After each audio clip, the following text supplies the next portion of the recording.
আমি নিজে ওনার ভক্ত, যদিও আমার মনে হয় জীবনে আজকেই প্রথম দেখা। আমি বহুবার রাজি সাহেবের কাছে ওনার নাম শুনেছিলাম, মনে মনে ভাবতাম যে নিজে যে ঢাকায় দেখা করে আসবো, সময় পাইনি বলে আসিনি। আজকে যেহেতু দেখা হয়ে গেছে, আমি নিজে কিছুক্ষণ শুনি। এ মাহফিলের প্রধান আলোচক আপনারা দ্বিতীয় বক্তা দিয়েছেন কেন? আমার সাথে যদি কোনো আলেম থাকে আমার নাম নিচে দেবেন। দুনিয়া এবং আখেরাতে এদের মর্যাদা সম্মান কামনা করছে, আল্লাহ যেন বাড়িয়ে দেন। আরো জোরে বলেন।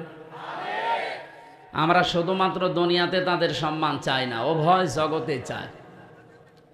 কিন্তু উভয় জগতের সম্মান পেতে হলে কিছু কাজ করা লাগে। আল্লাহ পাক বলেন, ইয়ারফাউল্লাহুল্লাযীনা আমানু মিনকুম ওয়াল্লাযীনা উতুল ইলমা দারাজাত। আমি তাফসিরে ফি জিলালিল কোরআনি সাইয়্যিদ কুতুব রহমাতুল্লাহ আলাইহি ওনার ব্যাখ্যায় দেখেছি আয়াতের, উনি ইয়ারফাদ এই শব্দের ব্যাখ্যা করতে গিয়ে জানিয়েছেন, দুইটা গুণ যদি কেউ অর্জন করে, দিন যত যাবে, যেহেতু আল্লাহ দারাজাতুন না দিয়ে দারাজাত বহু বচন দিয়েছে, এই জন্য বর্তমান ভবিষ্যৎ প্রেজেন্ট ফিউচার দুইটা কাল নিয়ে এই শব্দটা গঠন করা। দুনিয়াতে যারা ঈমান আনবে আর যারা এলেম পাবে, জ্ঞান পাবে, এবং এই জ্ঞান অনুযায়ী যারা কাজ করবে, দিন যত যাবে তাদের সম্মান মর্যাদা আল্লাহ বাড়াতেই থাকবে, শুধু বাড়াবে না, বাড়াতেই থাকবে। এর বাস্তব প্রমাণ শহীদ আল্লামা দেলাওয়ার হোসাইন সাইদি রহমতুল্লাহ আলাইহি, শাহ আহমেদ শফি রহমতুল্লাহ আলাইহি, মুফতি ফজলুল হক আমিনী রহমতুল্লাহ আলাইহি। আপনি এই মানুষগুলোর দিকে তাকান, দিন যত গেছে ঈমান আর এলেম আর আমলের কারণে তাদের সম্মান মর্যাদা দুনিয়ার মানুষের কাছে কমে গেছে না বেড়ে গেছে? বিদায় নিয়েছে, তারপরও সম্মান শেষ হয়েছে। সুতরাং আমরা যাদের নাম নিলাম, এই আলেমদেরও সম্মান শুধু দুনিয়া না, উভয় জগতে আল্লাহ যেন দান করেন। সামনে বসা মুসলমান ভাইরা, পর্দার আড়ালের সম্মানিতা মা এবং বোনেরা, প্রশাসনের ভাইরা, প্রাণ প্রিয় নারায়ণগঞ্জবাসী, আল্লাহর দরবারে শুকরিয়া জানাচ্ছি। এটা জগদ্দল পাথর ছিল বুকের উপরে, এখনো আছে। এখনো আছে মানে আগে কথা বলতে দিত না, আর এখন কথা বললে শোনে না। জিনিস একই, আগে কথা তো বলতেই দিত না, আর এখন এত বলা বলি এরপরও শোনে না। দেশীয় এবং আন্তর্জাতিক যে চক্রান্তগুলো চলছে, বিশেষ করে এই কয়েকদিনে আমি নারী কমিশনের রিপোর্ট 318 পৃষ্ঠা পুরাটা পড়েছি, একেবারে পুরাটা। আমার এই ছোট্ট মাথার ভেতরে দেখলাম 10টা কোরআনের আয়াত তারা ডাইরেক্ট অস্বীকার করেছে। ওস্তাদরা যারা আছে জিজ্ঞাসা করেন, কোরআনের 10টা না, একটা জের জবর পেশ অস্বীকার করলে তার ঈমান থাকবে? তো এই মানুষগুলো যে লাফায়, আর এদের পেছনে দেখছি কিছু মুসলমানেরা আছে, এদের বিবেক কি, এরা কি বন্ধক দিয়েছে? আজ আলেমরা যে এভাবে রাজপথে নেমে এসেছে রিপোর্ট দেওয়ার কারণে, এমনি না। আপনি আমারে পিঠের ওপরে 2টা বাড়ি দেন, আমি হয়তো 2 দিন পরে ভুলে যেতাম, কিন্তু যেখানে হাত দিয়েছেন এ কি ভোলার মতো? আমি একটা একটা করে পড়তে পড়তে আসছিলাম। প্রথমে তারা পারিবারিক জীবনে হাত দিয়েছে, এরপরে দিয়েছে তাদের ব্যক্তিগত যে জীবনটা। এই কি আশ্চর্য কথা বলেন কেন?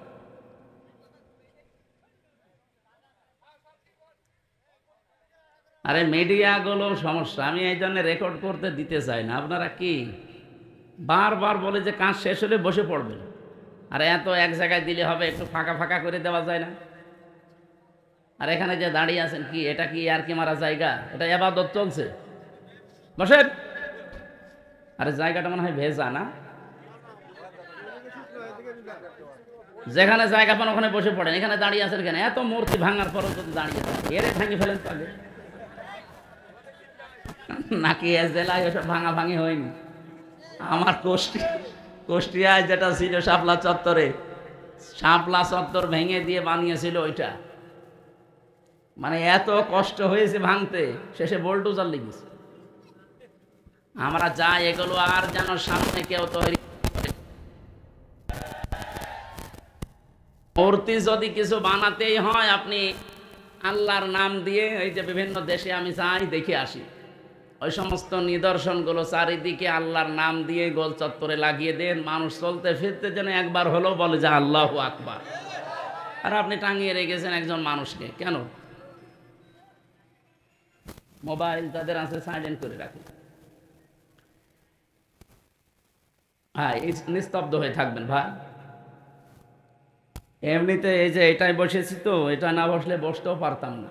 আমি মনে করলাম যে এরা আবার কালকের মতো, কালকে ছিলাম সে পটুয়াখালী রাঙ্গাবালি, ওরা দিয়েছিল এই কাঠের চেয়ার। 3টা বছর আমার রিমান্ডে নিয়ে, বিশেষ করে জেলখানায় ওরা এমন টর্চার করেছে, আমার মাথার চুল থেকে পায়ের তালু পর্যন্ত 1 ইঞ্চি জায়গাও বাকি নেই। এই জন্য আমি বসতেও পারি না, 10 মিনিট পরে আমার ব্যথা হয়ে যায়। আর এমন জায়গায় ওরা টর্চার করেছে যে বউ ছাড়া কারো দেখানো যায়। আমার সাথে 76 জন আলেম আমরা এক জায়গায় ছিলাম, বিশেষ করে মাওলানা মামুনুল হক, মাওলানা শাকাওয়াত হোসেন রাজি, মাওলানা জোনায়েদ আল হাবিব, মাওলানা মনির হোসেন কাশেমি, এরপরে মুফতি নূর হুসাইন নুরানি হাফিজাহুল্লাহ। আল্লাহ রাব্বুল আলামিন আলেমদের মর্যাদা সম্মান দুনিয়া আখিরাতে আরো বাড়িয়ে দিক। আমি ঋণী খালিদ সাইফুল্লাহ আইয়ুবী, আল্লাহরে বান্দার কাছে আমি ঋণী। ভেতরে তো আসলে কেউ কারো না, এমন একটা জায়গা, ওটা একটা আলাদা জগৎ। আর জালেমরা আমাদের সাথে এমন আচরণ করেছে, 24 ঘন্টা তালা লাগিয়ে রাখত। এরপরে দিয়ে রেখেছে সিসি ক্যামেরা, বিশেষ করে আমারে আর মামুনুল হকরে।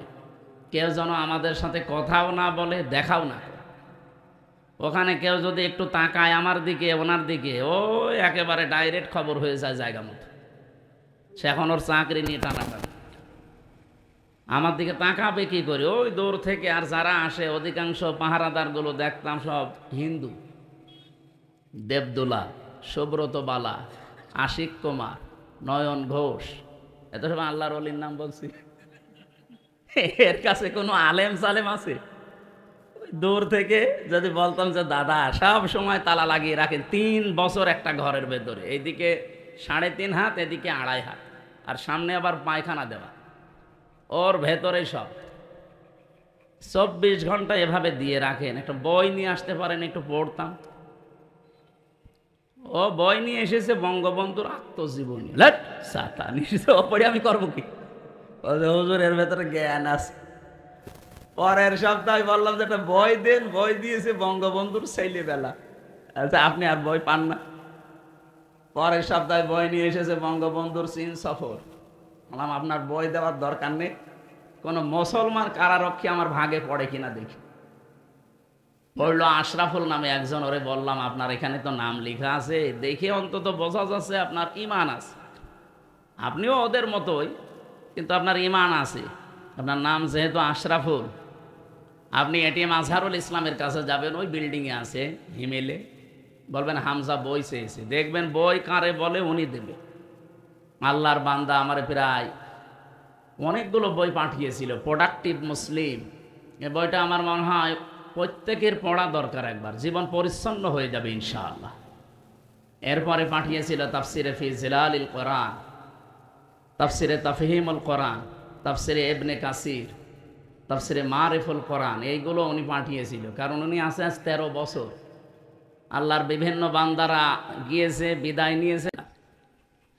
আল্লাহর বান্দা রাজি সাহেবকেও আল্লাহ যেন কবুল করেন। বাড়ি মনে হয় কুমিল্লার সন্তান ফজলুল হক আমিনী রহমতুল্লাহ আলাইহির জামাতা উনি। সম্মানিত ভাইরা, আমার শরীর এখনো পর্যন্ত স্বাভাবিক হয়নি, কারণ ভেতরে ওরা এমন কিছু করেছে, আমার মাঝে মাঝে এখনো পর্যন্ত এলোমেলো হয়ে যায়। এই যে 8-10 দিন ছিলাম আমি ভেতরে হাসপাতালে, এই সাইডটা ডাক্তাররা বলছে, আমি সিঙ্গাপুরে, মালয়েশিয়া, থাইল্যান্ডে, ইন্দোনেশিয়া, অনেকগুলো দেশে ঘুরলাম। যেখানে যেখানে দেখিয়েছে ওরা বলে এই সাইডটা একটু সমস্যা হয়ে এখনও আছে, কিন্তু সময় লাগবে স্বাভাবিক হতে। আপনি রাত জাগবেন না, সর্বোচ্চ রাত 10টা 10:30টায় ঘুমিয়ে পড়বেন, কিন্তু এই মাহফিলের জগতে এসে মানুষ কথা শোনে না। এরা আসলে তোলে রাত 10টা 11টা 12টায়। কালকে 11:30 12টার সময় আমি নেমেছি। একটা কথা হইল, আপনারা এত বলি যে 9টায় তুলে দেবেন, আমি 1 ঘন্টা 10-15 মিনিট কথা বলি, আমারে নামিয়ে দেবেন, আমি যেন 10টা 10:30টায় ঘুমিয়ে পড়তে পারি। যে গরু দিয়ে চাষ করে খাবে, গরুই যদি মরে যায়, আমি তো কিছুদিন বেঁচে থাকি নাকি আমারে মেরে ফেলবেন? আমার রিমান্ডে প্রথম নিয়ে যে টর্চার করেছে আমার জীবনে ভোলার মতো না। এইরকম একটা চেয়ারে বসিয়ে এই হাতের সাথে ক্লিপ লাগিয়ে দিয়েছে। আমার আগে একজনকে নিয়ে গেল, ওরে দিয়ে আমারে দেখাচ্ছিল যে এইভাবে করে কিন্তু আমরা নখ তুলি, এই জন্য এখানে একটা চাপ দিয়েছিল। আর 4.5 বছর চলছে, এখনো মিলিয়ে যায়নি।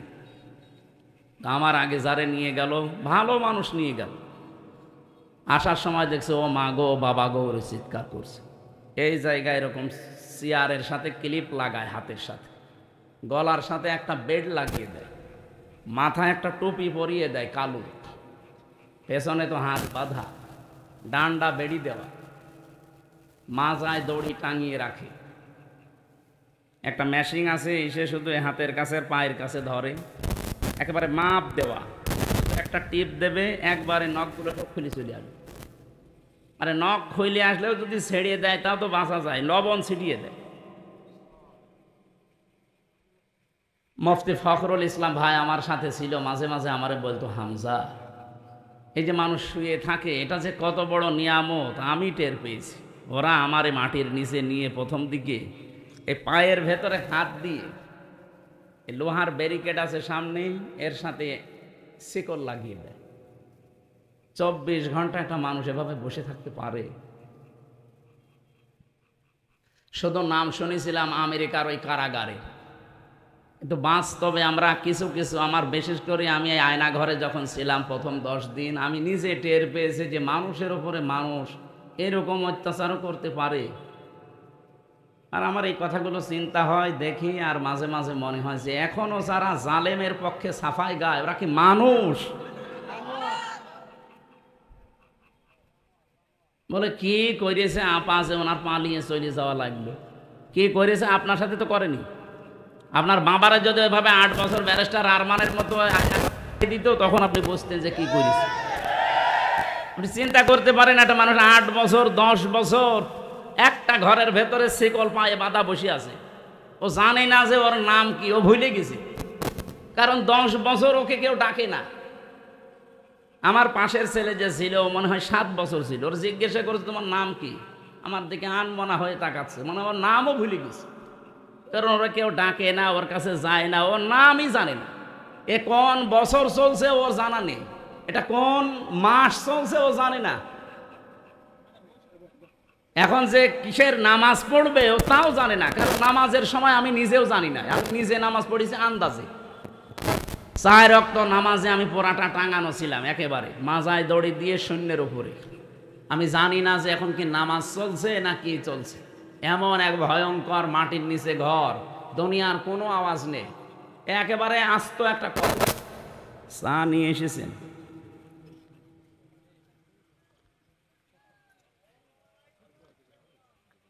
এ তো চা না, তো মমতা চাপার মতো ঠান্ডা হয়ে গেছে।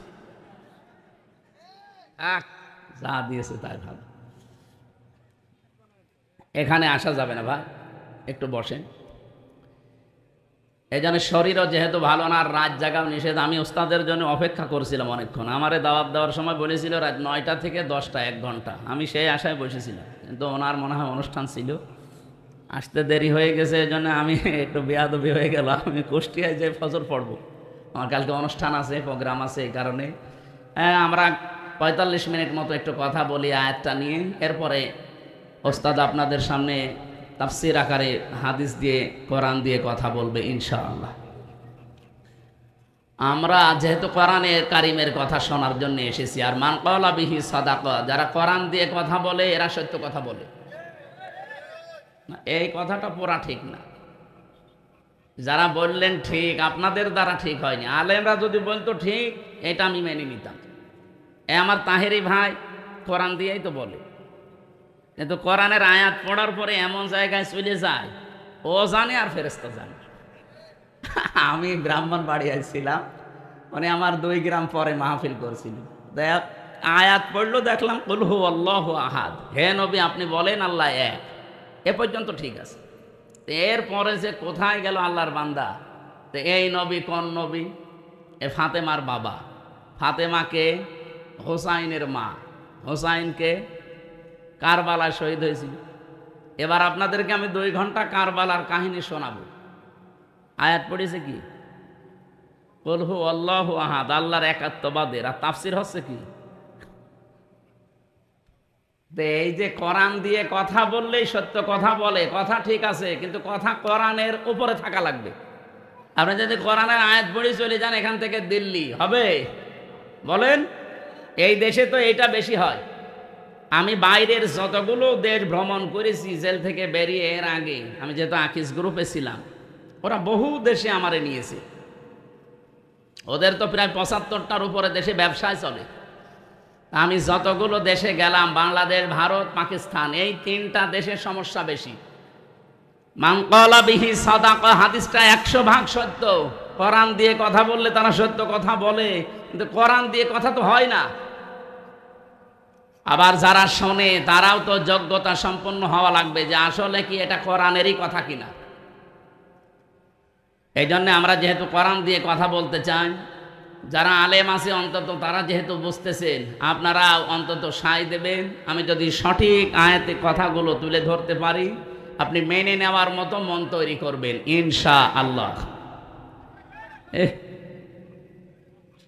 এখানে দাঁড়িয়ে না থেকে একটু বসলে ভালো হতে পারে। যান যান যান, আপনি তো কয়েকবার ছবি তুললেন, আবার এখানে কি? বসেন। আমার ভাইরা, যে আয়াত দিয়ে আমি আলেমদের সম্মান কামনা করেছিলাম, সূরা আলাম নাশরাহ লাকা সাদরাক, এই আয়াত, এই সূরার 4 নম্বর আয়াতটা, এর পরের 2টা আয়াত একটু আশার সঞ্চার করার জন্য আমি একটু উচ্চারণ করছি। ফা ইন্না মাআল উসরি ইসরা, ইন্না মাআল উসরি ইসরা। একটু খেয়াল করে শোনেন, কোরআনের কথা যত গভীরভাবে শুনবেন আপনি তত মজা পাবেন। আমি আয়াতটা পড়ার পরে চিন্তা করেছিলাম যে উসরুন, এখানে উসরুনের আগে আল্লাহ আলিফ লাম দিয়েছেন, কিন্তু ইসরার আগে আলিফ লাম দেয়নি। এটা প্রথমটা মারেফা করে দিলেন, পরেরটা নাকেরা। এর আগে যেহেতু মা শব্দটা আছে, এর আগে ইন্না আছে, আল্লাহ গ্যারান্টি দিচ্ছেন অবশ্যই কষ্টের সাথে, কষ্টের সঙ্গে সুখ। কিন্তু এখানে চিন্তা ভাবনার বিষয় হচ্ছে, কষ্ট বলার সময় আল্লাহ পাক নির্দিষ্ট করে দিলেন একটা কষ্ট, কিন্তু সুখের বেলায় আর আল্লাহ নির্দিষ্ট করেননি, ওটা অনির্দিষ্ট। তাফসিরে ফি জিলালিল কোরআনে আয়াতের ব্যাখ্যায় টিকায় লেখা আছে, সাইয়্যিদ কুতুব রহমতুল্লাহ আলাইহি তিনি জানাতে চেয়েছেন, পৃথিবীর মানুষেরা, দুনিয়ায় কোনো মানুষ যদি একটা কষ্ট সহ্য করে 3টা কারণে, কয়টা? এদিকে তাকান। 3টা কারণে যদি কেউ একটা কষ্ট দুনিয়ায় সহ্য করে, কমপক্ষে তার সাথে সঙ্গে 70টা সুখ, শান্তি, কল্যাণ আমার আল্লাহ রেডি করে রেখেছেন। কিছু বুঝেছেন না? বোঝেন? আপনি শুনছেন না? এদিকে তাকান। আপনি যদি কষ্ট সহ্য করেন দুনিয়াতে একটা, কিন্তু কারণ কয়টা? 3টা। যে কোনো কারণেই কষ্ট পেলে হবে না। কত মানুষ তো প্রেমে শাঁকা খেয়েও কষ্ট পায়, নাকি এ জেলায় এসব নেই? কত মানুষ দেবদাস হয়ে যায়। কত মানুষ এই যে পরকীয়া প্রেম করে যখন আর পারে না তখন কষ্ট পায় না। এলাকায় পরকীয়া প্রেম আছে?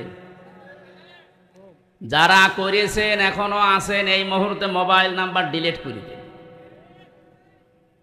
যারা করতে পারবেন হাত তোলেন তো দেখি। ও যতটুকু মানুষ অত মুসলমানই দেয়নি না, আমি হাসির জন্য বলি না। এই কাজ সারা দেশে কম বেশি চলছে। এটা যে কত বড় জঘন্য কাজ! আপনার নিজের স্ত্রী থাকতে আপনি আরেক জায়গায় লাইন করেন। আপনি মানুষ। যারা শয়তানের ধোকায় নফসের জালে পড়ে এগুলো করেছেন, এই মুহূর্তে আমাদের থামা লাগবে। যদি কেউ করে থাকেন এই মুহূর্তে তাওবা করে জীবনের মতো ফিরে আসেন, তাও মাপ পাবেন।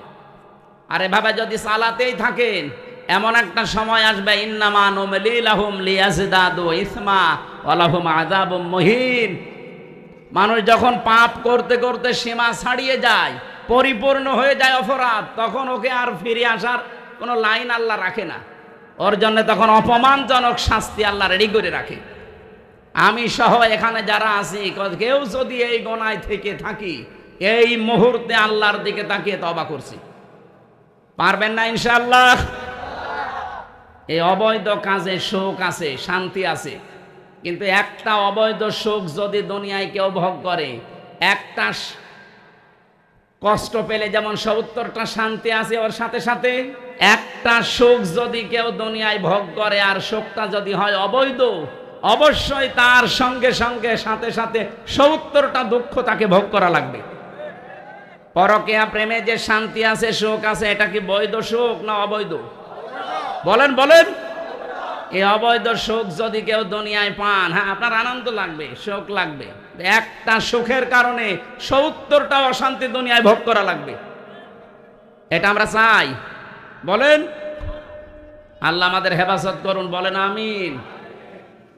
আমি বলছিলাম, কোনো মানুষ যদি ৩টা কারণে কষ্ট পায়, একটা, আপনার কষ্ট যদি হয় দুনিয়াতে আল্লাহর জন্যে, আপনার কষ্ট যদি হয় দুনিয়ায় রাসূলুল্লাহর জন্যে, ৩ নম্বরে আপনার কষ্ট যদি হয় মানবতার জন্যে। এই 3টা কারণে যদি দুনিয়ায় কেউ কষ্ট পায়, মাস্ট বি, অবশ্যই, এজন্য আল্লাহ ইন্না দিয়েছেন, তার সাথে সাথে সঙ্গে সঙ্গে ৭০টা করে শান্তি আল্লাহ রেখে দিয়েছেন। এই জন্য এই পৃথিবীতে বসবাস অবস্থায় আমরা যারা এই 3 কারণে কষ্ট পেয়েছি, এখনো পাচ্ছি, কোনো আফসোস নেই, কোনো চিন্তা করবেন না।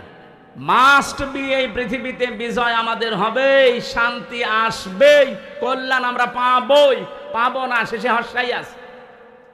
এই যে শেষে হর্ষাই আছে, এটা কোথায় আছে? সূরা বাকারা 139 নম্বর আয়াত, সূরা আলে ইমরান 139 নম্বর আয়াতে আছে, ওয়ালা তাহিনু ওয়ালা তাহজানু ওয়া আনতুমুল আ'লাউনা। শব্দটা আরবি গ্রামার দিয়ে আপনি মিলান, এই আয়াতটা মিলিয়ে দেখেছি আমি যে মিলছে না। ওয়ালা তাহিনু ওয়ালা তাহজানু, ভয় পাবে না, চিন্তা করবে না। ওয়া আনতুমুল আ'লাউনা, আ'লাউনার আগে আলিফ লাম দেওয়া আছে, অথচ আনতুম আ'লাউনা হওয়ার কথা।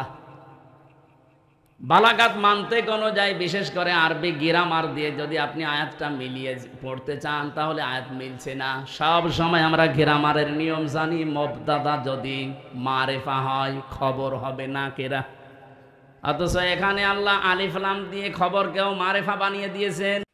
আমি টিকায় পড়েছিলাম, খবর যদি কোনো সময় নাকেরা হয়, মারিফা হয়ে যায়, তাহলে ইফিদুল হসরা, হসরের ফায়দা দেয়, বাংলা অর্থ দাঁড়ায় হবেই। ওয়াং তমলা আলাউনা, তোমরা বিজয়ী হবেই, হবে না হবেই। একটা শর্ত আল্লাহ শেষে লাগিয়েছেন, ইন কুনতুম মুমিনিন, যদি মুমিন হতে পারো। তাহলে আমাদের কোনো চিন্তা নেই, কোনো ভয় নেই, আমরা মনক্ষুণ্ণ না, হীনমন্যতায় ভোগী না। কারণ এই পৃথিবীতে আমরা বেঁচে থাকলেও লাভ, মরে গেলেও আমাদের লাভ। কোনো চিন্তা নেই, জন্য আমাদের ঈমান যাদের আছে তারা হতাশ হয় না কোনো দিন, যত কঠিন পরিস্থিতি আসুক, কারণ তারা বিশ্বাস করে এই 3টা কারণে যদি আমি কষ্ট পেয়ে থাকি, মাস্ট বি, আল্লাহ পাক যেহেতু ইন্না লাগিয়েছেন, উনি খেলা করার জন্য দেননি, অবশ্যই কোনো কারণ আছে। এই 3টা কারণে আমরা যারা কষ্ট দুনিয়ায় পেয়েছি, এখনো পাচ্ছি, আপনি বিশ্বাস করতে পারেন ৭০টা শান্তি, সুখ, কল্যাণ আমাদের সাথে আল্লাহ লাগিয়ে রেখেছেন। আল্লাহ এই আয়াতের বাস্তব কিছু আমাদের যেন দান করেন, বলেন আমিন। যাদের কষ্ট আজ আল্লাহর জন্যে, রাসূলুল্লাহর জন্যে, মানবতার জন্যে, আল্লাহ তাদেরকে যেন দান করেন। যেহেতু আমি ওই ষড়যন্ত্র নিয়ে আরম্ভ করেছিলাম, ওই কথাটা কয়েক মিনিটে বলতে চাই, এটা শিক্ষা আছে। ৩১৮টা পৃষ্ঠা পড়লাম, প্রায় আমি ২৮টা হাদিসের বিরুদ্ধে তাদের এই বক্তব্যগুলো পেয়েছি, 10টা কোরআনের আয়াতের ডাইরেক্ট বিরুদ্ধে। তার ভেতরে 3 নাম্বার পয়েন্টে ওরা লিখেছে, দেহ আমার, সিদ্ধান্ত আমার। এটা প্রকাশ্য কোরআন বিরোধী কথা। দেহ আপনার মানে এ দেহ যে আপনার, আপনি কোথায় পেলেন? কোরআনে কারিমে সূরা আরাফের 54 নম্বর আয়াতের মাঝের অংশে আল্লাহ জানিয়েছেন, আলা লাহুল খালকু ওয়াল আমরু তাবারাকাল্লাহু রাব্বুল আলামিন। এ পৃথিবী বানিয়েছি আমি, এখানে সিদ্ধান্ত চলবে কার? আপনি কি করতে বলতে গেলেন যে দেহ আমার? এ দেহ আপনার কে বলেছে আপনাকে? আপনার মা বাবা শুধু বিছানায় ছিল, এতটুকুই শেষ। বাকি ওই বীর্য থেকে শুরু করে হামসা পর্যন্ত বানিয়েছে কে? এই জন্য আল্লাহ একটা দুর্বল জায়গায় আঘাত দিয়েছেন। ফালিয়ানজুরিল ইনসানু মিম্মা খুলিক, খুলিকা মিম্মা দাফিকি ইয়াখরুজু মিন বাইনিস সুলবি ওয়াত তারাইব। এটা কিছুদিন আগে আমি মালয়েশিয়া ইন্টারন্যাশনাল ইসলামিক ইউনিভার্সিটিতে সেমিনারে গিয়েছিলাম। ওখানে প্রায় 120টা দেশের ছেলেমেয়েরা, বিশেষ করে ইসলামিক চিন্তাবিদ যারা বিশ্বে নাম করা, ডক্টর জাকির নায়েক সাহেব, এরপরে ওনার উস্তাদ যারা আমেরিকা থেকে এসেছিল, একজন ডক্টর নোমান আলী খান হাফিজাহুল্লাহ, এই মানুষগুলোর কিছু কিছু 2 মিনিট 3 মিনিট 5 মিনিট করে সময় দিচ্ছিল। আমারে আলোচনা দিয়েছিল যে তাকওয়ার স্তরগুলো আপনি বলেন। আমার সময় দিয়েছিল মাত্র কয় মিনিট, তাড়াতাড়ি করে আমি যতটুকু বলেছি। আমার পরে একজন, ওনার বাড়ি মনে হয় ফ্রান্সে, উনি যে কথাটা বলছিলেন এই আয়াতটা দিয়ে, উনি তো বিজ্ঞান মনস্ক, উনি বিজ্ঞান পড়ান যেহেতু বিশ্ববিদ্যালয়ে, উনি বলছিলেন যে সোলবনটা আল্লাহ 1 বচন দিয়েছেন আর তারাইবটা বহু বচন দিয়েছেন। এদিকে তাকান, মানুষ বানাতে আল্লাহ বলেন মানুষকে নজর করে দেখে না যে আমি কি জিনিস দিয়ে তাকে বানালাম। এই যে আল্লাহ এখানে র না দিয়ে নাজারা দিয়েছেন, তার মানে র মানে চোখ দিয়ে এমনি দেখা, আর নাজারা মানে গবেষণা করে দেখা। আল্লাহ জানাতে চায় যে মানুষ যেন একটু চিন্তা ভাবনা করে, গবেষণা করে, ওর পেছনে একটু তাকায় যে আমি কি দিয়ে তাকে বানালাম। ইয়াখরুজু মিন বাইনিস সুলবি ওয়াত তারাইব, দ্রুত গতিতে বের হয়ে যাওয়া নাপাক পানি দিয়ে আমি আল্লাহ তাকে বানিয়েছি। এখানে এই জন্যে যেটা দিয়ে বের হয় পানিটা, এই সলবন বলা হয় পুরুষের লজ্জাস্থান, আর তারাইব মেয়েদের লজ্জাস্থান।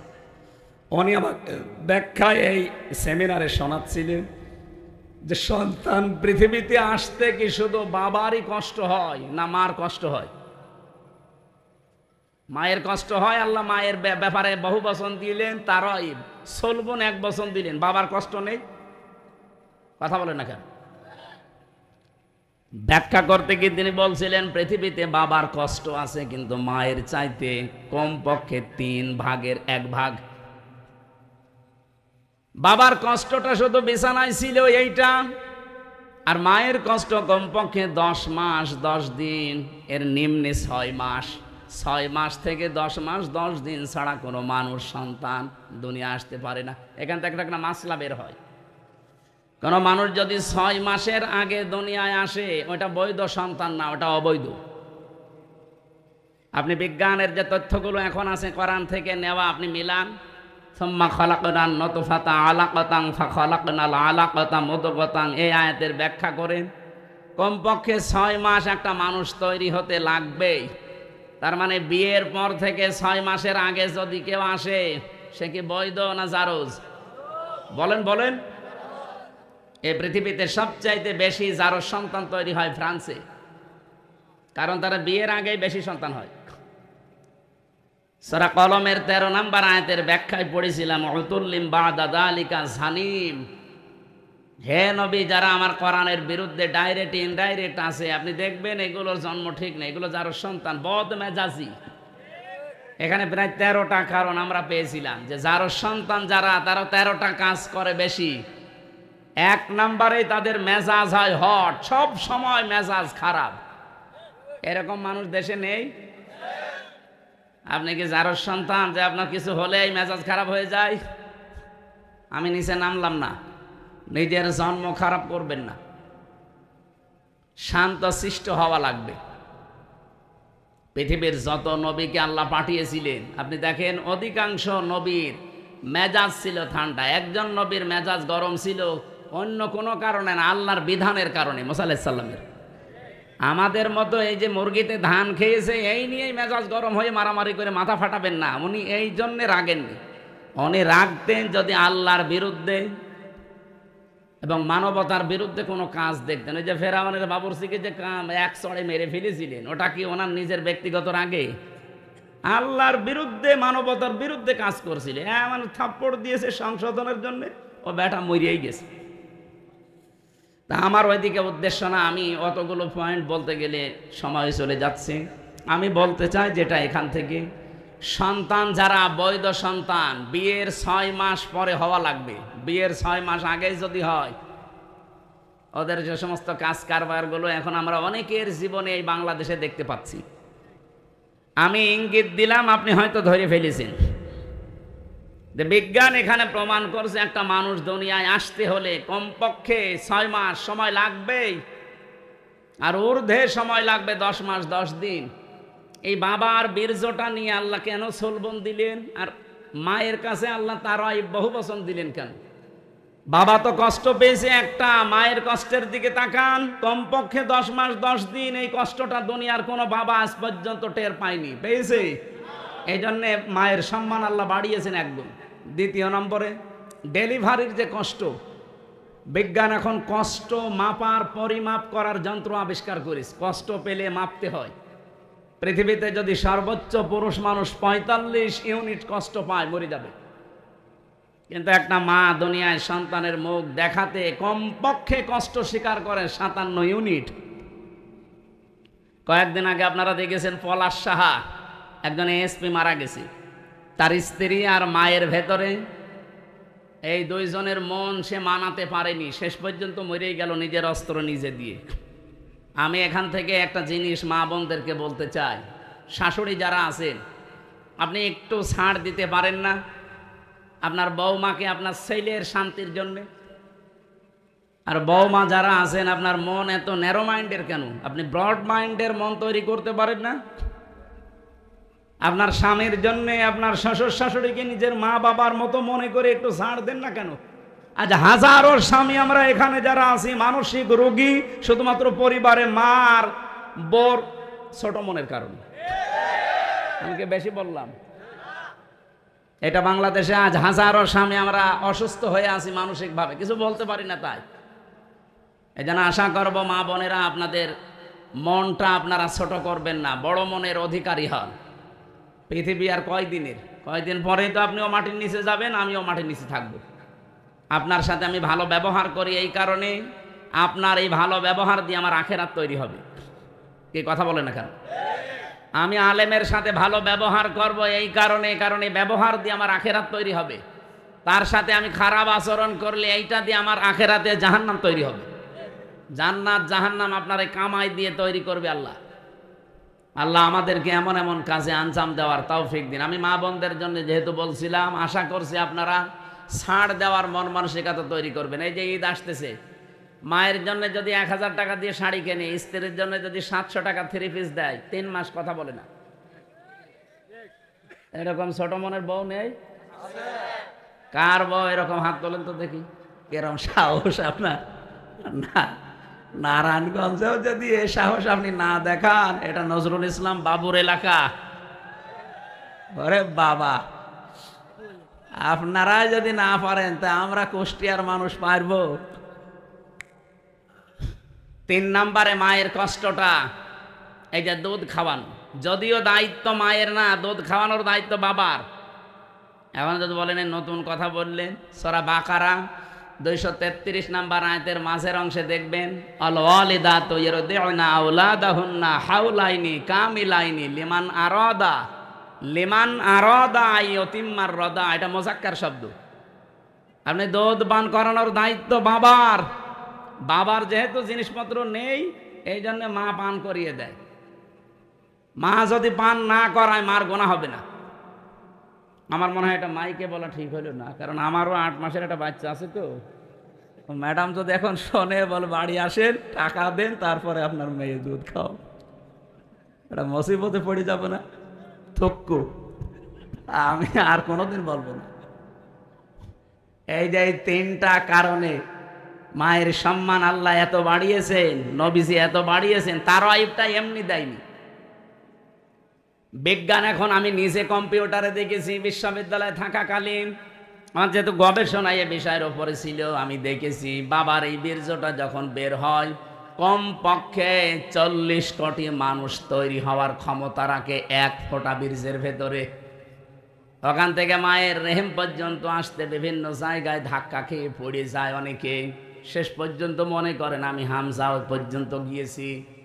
আল্লাহ পাক বলেন 40 40 40 120 দিনে আমি 4টা জিনিস এই নাপাক পানি দিয়ে বানাই, চুল, রগ, হাড় আর পর্দা, রক্ত, গোশত, চর্বি আর চামড়া। মার বাবার এই দুইটা নাপাক পানি দিয়ে 4 4 8টা জিনিস যখন এক হয়, আল্লাহ বলেন আমি যেহেতু রব নাম নিয়েছি, আর রবের অর্থ কি? তার বিয়াত সাইয়ে এলা কামালিহি সাইয়ান ফাসাইয়ান, নেই থেকে পূর্ণতার দিকে যিনি ধীরে ধীরে পৌঁছিয়ে দেন তার আরবি নাম রব। আল্লাহ এই নামটা নেওয়ার কারণে দেখেন আমাদেরকে আস্তে আস্তে পৌঁছিয়ে দিয়েছেন একেবারে হামসা পর্যন্ত। সূরা নাহালের ভেতরে আছে 78 নম্বর আয়াতের মাঝের অংশে আছে এটা, ওয়াজআলা লাকুমুস সামআ ওয়াল আবসারা ওয়াল আফইদা। রব্বুল আলামিন বলেন শ্রবণ শক্তি, দর্শন শক্তি, বাক শক্তি, আরো 2টা কথা অন্য আয়াতে আছে, আকেল শক্তি আর ঘ্রাণ শক্তি। এই 5টা জিনিস আমি আল্লাহ আমার রব নামের কারণে বান্দাকে দেই। 8 5 13টা জিনিস যখন এক হয় তখন আল্লাহর ফেরেশতারা জিজ্ঞাসা করে এর আকৃতি বানাবো কেমন, এ কি ছেলে না মেয়ে হবে? ওয়াল্লাযী ইউসাউবিরুকুম ফিল আরহামি কাইফা ইয়াশা, তিনি সে আল্লাহ যিনি মায়ের রেহেমের ভেতরে তোমাদের আকৃতি তৈরি করেন। এটা বানাই কে? আকারটা বানিয়েছে আল্লাহ, বডি বানিয়েছে ফেরেশতারা। 8 5 13টা জিনিস এক হওয়ার পরে আল্লাহু আখরাজাকুম মিন বুতুনি উম্মাহাতিকুম লা তা'লামুনা শাইয়া, আস্তে করে তিনি দুনিয়ায় আমাদেরকে বের করে নিয়ে আসেন এমন সময় যে সময় আমরা কিছুই জানতাম না। ধীরে ধীরে এভাবে আমার আল্লাহ বিভিন্ন জিনিস পেটের ভেতরে যে খাবারের ব্যবস্থা করেছেন নাভির ভেতর দিয়ে, দুনিয়ায় আসার পরে দাঁত দিয়েছেন শক্ত খাবার খাওয়ার জন্যে। এরপরে এখন আমি এই 33 বছরের আমির হামজা। বলেন তো আমার ভেতরে আমার কি নিজের আছে? আমার মা বাবার যা আছে শুধু বিছানায় থাকার দায়িত্ব, বাকি যা করলো পোড়াটাকে। আপনি কোন কারণে মুসলমানের এই 92% দেশে বলতে গেলেন যে দেহ আমার, সিদ্ধান্ত আমার? বিশেষ করে আজ 3 দিন যা আরম্ভ হয়েছে, ওরা বলছে চেয়েছিলাম হিস্সা, হয়ে গেছি বেশ্যা। আপনারা তো আসলে বেশ্যা। আপনাকে এখন মেয়ে মানুষ বলবে কে? আমি তো দেখলাম চেহারার দিকে তাকিয়ে, এখন যদিও জায়েজ না তারপরও দেখা লাগছে। সামনের দিকে তাকিয়ে দেখি 2 জন শুধু বাংলাদেশের, বাকিগুলো সব কলকাতার। আমার এই ছোট্ট বয়সে আমি বেশিরভাগ কাটিয়েছি কলকাতা আর আসামে, কারণ এই দেশে আল্লাহর ওলিরা আমারে ঢুকতে দিত না। এই জন্য আমার ওই 2 প্রদেশ সম্পর্কে খুব ভালো জানা আছে যে ওখানে কে কি করে। আপনি দেখেন মিছিলের সামনে শুধু 2টা বাংলাদেশের মেয়ে, বাকি সবগুলো কলকাতা থেকে ধার করে নিয়ে আসা। এরা ওদের ওইটা চাপিয়ে দেওয়ার জন্য একটা সূক্ষ্ম ষড়যন্ত্র চালাচ্ছে। নিজেদের যেমন সব উলট পালট, আমাদের মেয়েদেরকে ওরা এরকম কিছু করতে চায়। সম্মানিতা মা বোন যারা এদেশে আছেন, ওরা যেভাবে লেগেছে, আমার মনে হয় মুসলিম মহিলা যারা, তারা ওদের বিরুদ্ধে অবস্থান নেওয়া দরকার। যে আমার দেহ আমার সিদ্ধান্ত, মানে দেহ আমার না, সিদ্ধান্ত আমার না। আলাহুল খালকু ওয়াল আমর, দেহ আল্লাহর, সিদ্ধান্ত কার? আমি বিস্তারিত আর তথ্যের দিকে যেতে পারছি না। আমি আয়াত পড়েছিলাম, একটা দিকে যাচ্ছে সময়, আমার মনে হয় 1 ঘন্টা হয়ে গেছে। ওস্তাদ আবার বসে আছে, তো আমার তো আর সময় নেওয়া ঠিক হবে না। ওনার কাছে আপনারা এখন কথা শোনেন না। আমি আগামীতে আবার যদি আশপাশে কোনো জায়গায় আসি, 2টা দাওয়াত নিয়েছি, একটা 2500 আর একটা সোনারগাঁও, ওখানে কথা বলবো ইনশাআল্লাহ।